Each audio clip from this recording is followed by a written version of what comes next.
All right, now we have the options chain open. In this video, I want to show you how I select my contracts. My contracts are selected based off of two things. When I first started out, they were selected based on my account balance. So I knew I couldn't take expensive contracts, and I knew I wanted to trade at least 2 times. So with my account being at the $300 level when I was starting, I was looking at contracts. Remember, I always go one day out at least. Or in this case, because it's Friday today, I got to go till Monday or till Tuesday because the market is closed on Monday. All right, cool. Let's change this to get some more strike prices. All right, cool. Now I only have $300 in my account. In your case, you may only have $100. I got to scroll down. Let's get one more level here. Let's go to 30. Okay, one more. All right, cool. Now, with $100, I would take a contract right around here. I would go with the 519 or the 520. The delta is not much. 519 delta is 12 cents, and the 521, and I mean on the 519 is 12 cents, and the 520 is 10 cents. That's all right with me because we have a small account.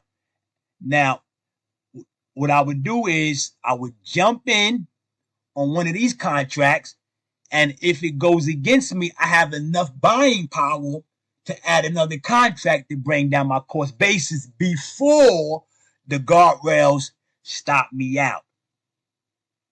That's how I choose my strike prices. Now, if I have a $300 account, I may jump up here to the $100 contracts. Why? Because this allows me to take 3 trades without adding any ads. You understand?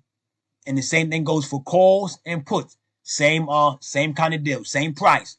Once I got, let's say I have $500 in my account, I can go up here. I can start out with maybe 125 or 150, like around here somewhere. This gives me maybe 3 trades. Why? Because I can maybe trade the first 2 at 130, the next one another 130, so that's 260. I can go up here and maybe take this one and then come down as my last trade, maybe around here.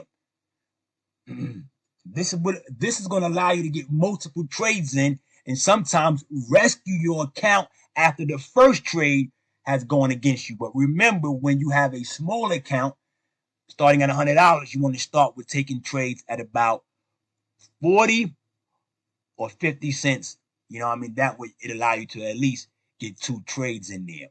If one goes against you, you can make it back on the next trade. Or, like I said, in your first trade, you can add a contract, bringing down the cost basis. Hopefully, it goes in your favor. And the guardrails are stopping you out if it does go against you, so you have less buying power, but still have some buying power to get back at it again the very next day. This is how I select my strike prices. I always go.